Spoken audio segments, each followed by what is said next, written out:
पाकिस्तान के अंदर गिलगित बल्तिस्तान में क्या हो रहा है? भाई ये क्या हो रहा है? मतलब 70 ईयर्स में, 75 साल में यही होता रहेगा? मतलब बचपन से हम यही सुनते आ रहे हैं कि नाजुक हालात, और कश्मीर में अभी भी नाजुक हालात का ये हाल है कि गिलगित बल्तिस्तान के इलेक्शन से पहले तमाम का तमाम जो इंटरनेट है वो शट डाउन कर दिया गया है कश्मीर में, और साथ ही जो है इंटरनेट शटडाउन के साथ साथ वहाँ पर दफ़ा 144 का नफाज कर दिया गया है, यानी 144 इम्पोज कर दी गई। पाकिस्तान में जो है वो हर वक्त ही कुछ ना कुछ टेंशन मची रहती है। कभी भारत की तरफ से कहा जाता है कि जी हम ऑपरेशन सिंधु 2.0 करने जा रहे हैं, तो कभी पाकिस्तान वाले कहते हैं कि जी हम तो कश्मीर लेकर रहेंगे, कश्मीर बनेगा पाकिस्तान, और इसी तरह की बातें जो है वो की जाती हैं। ऐसे में शहबाज शरीफ साहब जो कि इस वक्त प्राइम मिनिस्टर हैं पाकिस्तान के, उन बेचारों की ड्यूटी सिर्फ ये है कि वो सुबह दोपहर शाम जो है सिर्फ और सिर्फ डोनाल्ड ट्रंप की तारीफ करते दिखाई दे रहे हैं। कभी वो डोनाल्ड ट्रंप को कह देते हैं कि इनको नोबेल पीस प्राइज मिल जाना चाहिए, तो कभी मैन ऑफ पीस, और इसी तरह के कई जो टाइटल्स हैं वो प्राइम मिनिस्टर शहबाज शरीफ साहब जो हैं वो डोनाल्ड ट्रंप को देते चले जा रहे हैं, जिसके लिए डोनाल्ड ट्रंप खुद भी हैरान परेशान है। उनकी समझ में नहीं आ रहा कि आखिर वो करें तो क्या करें। इसलिए कि जाहिर है कि ईरान का इशू उनसे संभल नहीं रहा है। ईरान के साथ जो वो झगड़ा मोल ले बैठे हैं, उसमें से निकलने का उन्हें कोई रास्ता दिखाई नहीं दे रहा है। कई बार ये भी कहा जाता है कि शायद पीस टॉक जो है वो दोबारा करवाई जाएगी, लेकिन कई लोगों का, कई कंट्रीज के अंदर जो लोग बातचीत कर रहे हैं और कई जगह पर जो बात हो रही है, उसमें ये भी लग रहा है कि पाकिस्तान से ज्यादा खुश नहीं है अमेरिका भी, और पाकिस्तान से ज्यादा उम्मीदें नहीं लगा रखी हैं ईरान ने भी।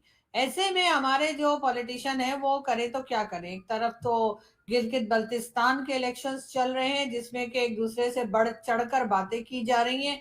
ये बताया जा रहा है कि जी पंजाब में बहुत काम करवा दिया, तो बिलावल कही जा भुट्टो। रही कि कल रात गए जो रेंजर्स हैं उनको भेजा गया था गिलगित बल्तिस्तान में। उसके बाद जी कोई, बल्कि मैं देख रही थी कि एक सोशल मीडिया सारिफ है कोई, जिसने लिखा है कि वहां पर जो कश्मीर एक्शन कमेटी है उसके जो चलाने वाले, जो करता धरता है, उनके ऊपर कोई फायरिंग की हुई है, उसमें से कोई जाँ भाग भी हो गया, को मारा गया बंदा।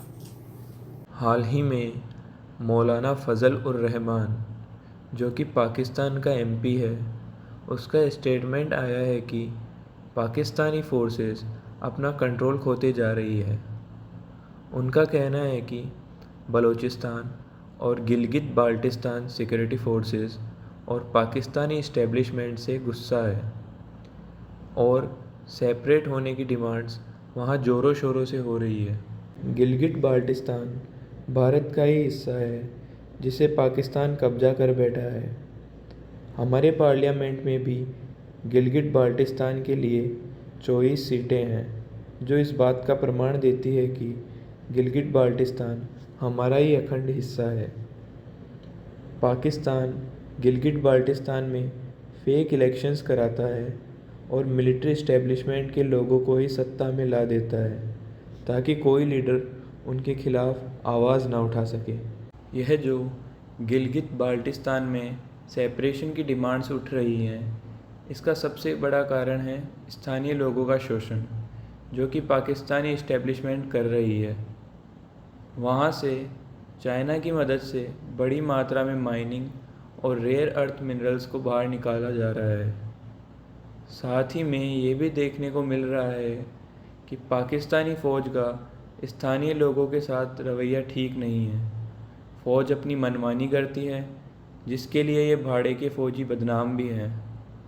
चलिए शाकिल चौधरी साहब और कमर चीमा का क्या कहना है, सुनते हैं। जोर साहब, इंडिया ने कहा है कि जी पाकिस्तान गिलगित बल्तिस्तान में इलेक्शन क्यों करा रहा है। उन्होंने कहा जी हमने तो बंगला वो उसके साथ प्रोटेस्ट कर दिया पाकिस्तान के साथ कि ये गिलगित बल्तिस्तान असेंबली कहाँ से बीच में आ गई। अच्छा, एक तरफ वो कहते हैं ये हमारा इंटरनल मसला है, यानी कि आपको लगता है कि इंडिया की एक्सपेंशनिस्ट डिजाइन्स इस हद तक चले गए हैं कि वो गिलगित बल्तिस्तान के इलेक्शन को कहते हैं हमारा इंटरनल मसला। अच्छा, मजे की बात ये भी है चौर साहब, वो तो कश्मीर में 5-5 साल इलेक्शन नहीं कराते, इंडियन सुप्रीम कोर्ट कहती है इलेक्शन कराओ, तो उनको मजबूरन इलेक्शन करवाना पड़ता है। पाकिस्तान रूटीन में वहां पे इलेक्शन करवा रहा है, तो वो कह रहे हैं इलेक्शन क्यों करवाते हो। आपको नहीं लगता this is very strange? Cheema साहब, मेरा ख्याल है इंडिया और पाकिस्तान दोनों इस तरह की स्टेटमेंट्स देते हैं जो रूटीन है कि इंडिया के कश्मीर में जब इलेक्शन होते हैं तो हमारी तरफ से इस तरह का इतराज जाता है, यहाँ हमारे यहाँ इलेक्शन होते हैं तो हमारी तरफ से इस तरह का इतराज जाता है। तो मेरा नहीं ख्याल कोई प्रैक्टिकल सिग्निफिकेंस इसकी है इतनी ज्यादा। तो उससे ज्यादा शायद अहमियत इस बात की है कि हमारे यहाँ जो अपोजिशन है पीटीआई वाले, वो क्या कह रहे हैं। वो कह रहे हैं कि जी इलेक्शन फेयर और फ्री नहीं है ये, और जो गवर्नमेंट में है पार्टीज उन्हीं को सपोर्ट किया जा रहा है स्टेट की तरफ से। पीटीआई जो पीएमएलएन है या पीपल्स पार्टी है वही मैदान में नजर आ रही हैं। तो इस तरह के जो मसले मसाइल हैं वो मेरे ख्याल बड़े बड़े अरसे से ये तो चलता आ रहा है इंडिया पाकिस्तान का। उस आवाम के लिए क्या कर रहे हैं, क्योंकि वो आवाम आपके साथ ना थी, ना है, ना रहेगी। They belong to India. Gilgit Baltistan India का एक इंटीग्रल पार्ट था, है और रहेगा। और उसका प्रूफ दे देता हूँ, क्योंकि आपके शो पर प्रूफ देना बड़ा जरूरी होता है। भाई हमारे पास आज भी हमारी जो कॉन्स्टिट्यूएंट असेंबली है वहां की, उसमें 24 सीटें अभी भी गिलगित बाल्टिस्तान की रखी हुई है। गिलगित बल्तिस्तान पाकिस्तान की टेरिटरी है, तो कहाँ पे पाकिस्तान ने ये कहा है कि ये हमारी टेरिटरी है? पाकिस्तान के आईन में क्या कहीं ये कहा गया है कि गिलगित बल्तिस्तान पाकिस्तान की टेरिटरी है? तो हमारे यहाँ तो आज तक ये कंफ्यूजन है कि गिलगित बल्तिस्तान कश्मीर का हिस्सा है कि नहीं है। वहाँ की जो है कश्मीर की जो कोर्ट्स हैं वो ये कहती हैं जी गिलगित बल्तिस्तान कश्मीर का हिस्सा है। और एक एग्रीमेंट हुआ था, आपको पता है, कराची एग्रीमेंट जिसको कहते हैं, ऑफ अप्रैल 1949, जिसमें पाकिस्तान की तरफ से जो है वो दस्तखत किए थे मुश्ताक गुरमानी साहब ने, जो मिनिस्टर विदाउट पोर्टफोलियो थे, और एजेके की तरफ से उस पर दस्तखत किए थे सरदार इब्राहिम ने और चौधरी गुलाम अब्बास ने। और इस एग्रीमेंट को आपको पता सीक्रेट रखा गया। कहीं 90s में जाके 1990s में पता चला जी इस तरह का भी एक एग्रीमेंट हुआ था।